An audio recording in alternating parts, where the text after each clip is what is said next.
Welcome to the Midlife Career Rebel, the podcast created for high-achieving professional women to gain the clarity, confidence, and courage they need to go after and get the life and career they want. I'm your host, Dr. Carol Parker Walsh, lawyer, social scientist, brand strategist, executive coach, entrepreneur, and midlife career rebel. Each week, you'll learn strategies to manage your mind, navigate the challenges of midlife, and take control of your career so you can thrive doing the work you love. So if you're ready to tear up that rule book and create your own, you're in the right place, and I can't wait to show you how. Hey there, rebels. I've trained, coached, and advised thousands of women on navigating organizational culture and ultimately their careers. And having initially worked within organizations to help them function better and eventually create environments that helped employees do more than just survive, I find that I'm uniquely positioned to support and inform both sides of the equation for their mutual benefit.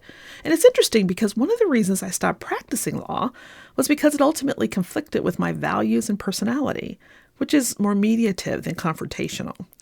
And I've always been a master at clearly seeing both sides and finding places of synergy and mutual success. It's really a gift that makes me highly effective in the work that I do. Being able to be authentically me, being able to thrive in my genius, being able to make an impact using my skills is something I value tremendously within my own business. And it's something that I have been fortunate enough to experience within several, but not all, of the organizations where I've worked as an attorney or senior leader. It's worked when I've always been a part of an organization with inclusive leadership and a culture of safety, support, and trust, or authentic trust. And when you're in a place like that, you're able to be who you are and allow your gifts to shine at the highest possible level. So what's a culture of authentic trust? Well, a culture of authentic trust is one where trust is built through open communication, transparency, accountability, and mutual respect. And part of that mutual respect is about the ability to be authentically you and that being respected and included within the organization. So it's a culture where employees feel safe to speak their minds, take risks, and share their ideas without fear of retribution or negative consequences. Really for them to show up fully as they are and do their best work without any fear that if they say, I think we should do something different, or I have some ideas, or I made a mistake, or I want to try something new, that's welcome and invited.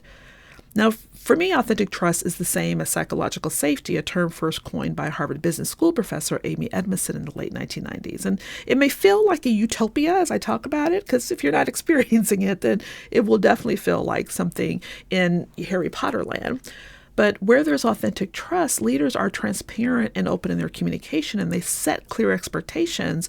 But one of the key things is that leaders themselves hold themselves accountable for their actions. So they're too also showing up in authenticity, and they're showing up open, they're showing up vulnerable and willing to be their best selves and to create an environment that includes that. And they foster an environment of continuous learning and growth.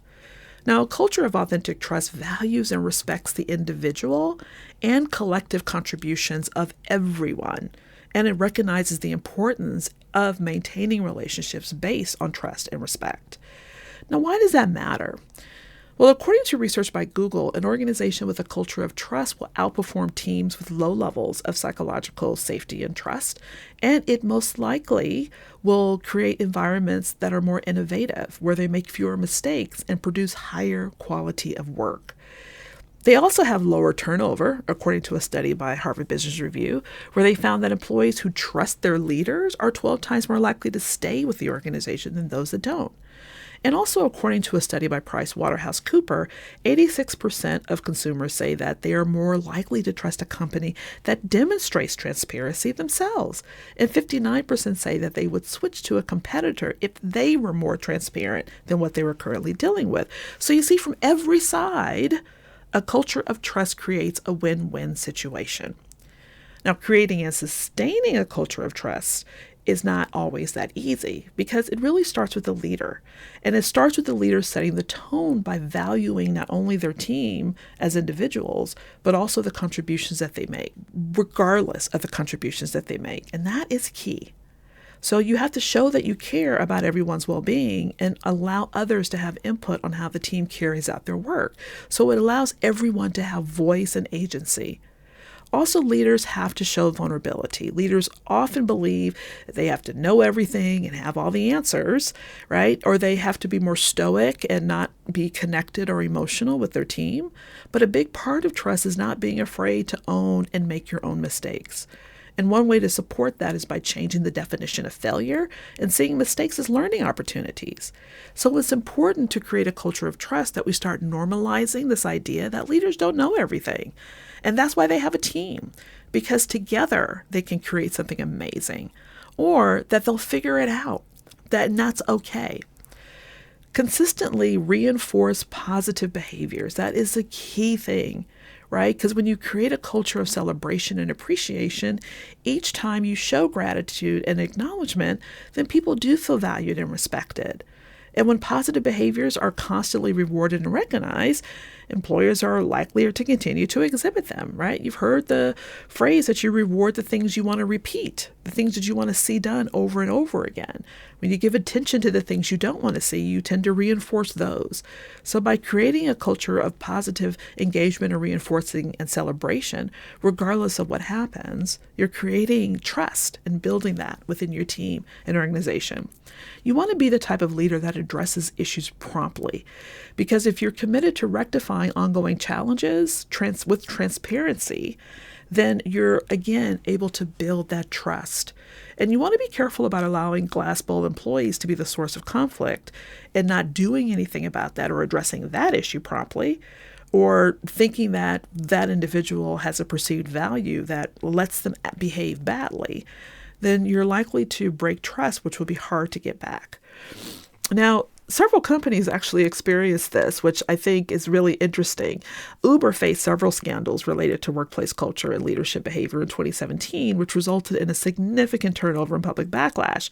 And former employees reported a culture of harassment and discrimination, and leadership was horribly criticized for failing to address these issues promptly and transparently. And if you've seen the movie Super Pumped, you can learn about the whole story that got the CEO and founder bounced from the company for promoting such a toxic environment. And people still use the debacle at Wells Fargo as an example of how to get it wrong. Their 2016 scandal related to the creation of millions of fake customer accounts, and employees reported that they felt pressure to meet these unrealistic sales targets, which is why they did it. And that's what led to the unethical behaviors and the lack of trust in leadership.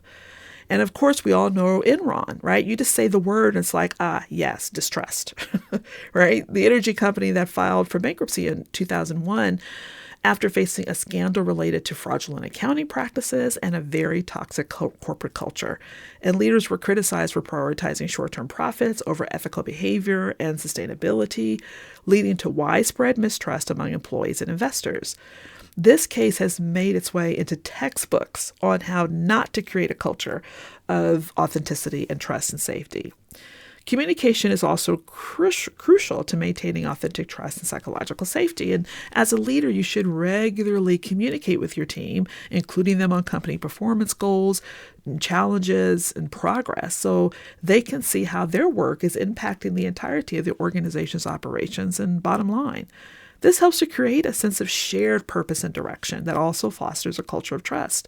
Building continual feedback looks like sharing information and being open with information. And it's actually essential for maintaining trust.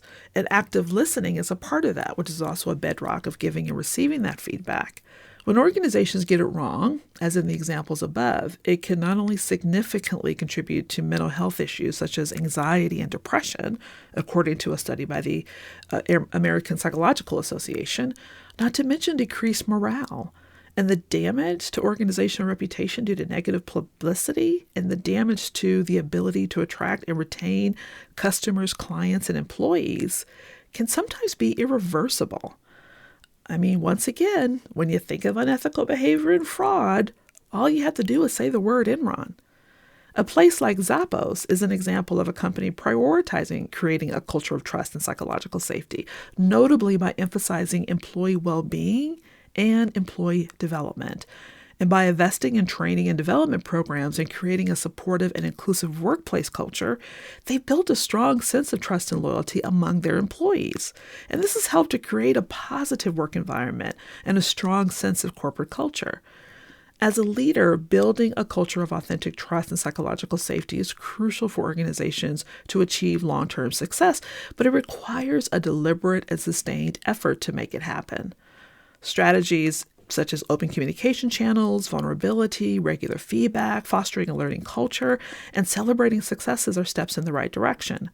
Conversely, failing to focus on and address trust-related issues can also lead to negative consequences such as low morale, high turnover, and decreased organizational performance.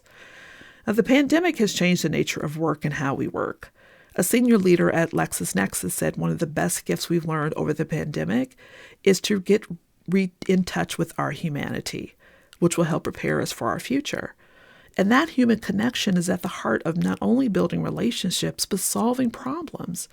And it requires building a culture of trust, right? It's not just a nice to have, but it's a must have if you want to achieve greater success and create a more positive and fulfilling workplace for everyone. That's why I decided to go into the work that I decided to go into years ago. And if you want to create a culture of authentic trust in your organization, you can start right in your department and with your team. And that may inspire the rest of your colleagues and fellow leaders to join you. That may have a ripple effect into the entire organization. So I just want to share 10 reflective questions that you can use to get started in this process. Think about, how do you model transparency and vulnerability as a leader? How are you actively seeking and providing feedback to create a culture of continuous improvement? How can you empower your team to take risks and make mistakes without fear of retribution? Do you actively seek out diverse perspectives and encourage your team members to share their ideas and opinions? Are you consistently holding yourself and your team accountable for your actions and decisions? How do you celebrate success and recognize the contributions of others? What are you doing to foster a culture of learning and growth within your organization? Are you regularly checking in with your team members to ensure their well-being and addressing any concerns they may have? And how could you improve your leadership skills to support a culture of authentic trust and psychological safety? And finally, what steps can you take to sustain and strengthen a culture of authentic trust for your organization over the long term? I knew what I wanted to do in my career since I was 23. And since we spend most of our time working, about 90,000 hours or a third of our lives, I knew then that I wanted to ensure that if we had to show up at work and spend that much time there, that we did the things that we love to do. And it was only about 15 years ago that I realized in everything that I did, in every career that I embarked upon, that was the underlying focus and passion. It's what motivated me to become a plaintiff's attorney. It's what led me to become an HR director. It's what inspired me to become an organizational consultant and even become a professor and director of graduate leadership programs. It also drives my coaching, training, advising, and consulting efforts. And I love that over 30 years later, organizations are committing to that objective as well. It makes my job so much more easier today, knowing that I'm finally aligned not only with what I believe is important, but that organizations are seeing the value of that as well. Well, that's it for this episode, Rebels. It's one I'm sure you'll be able to find multiple uses for, and feel free to share it with those that you believe need to take a listen. Until next time, y'all, have an amazingly rebellious week.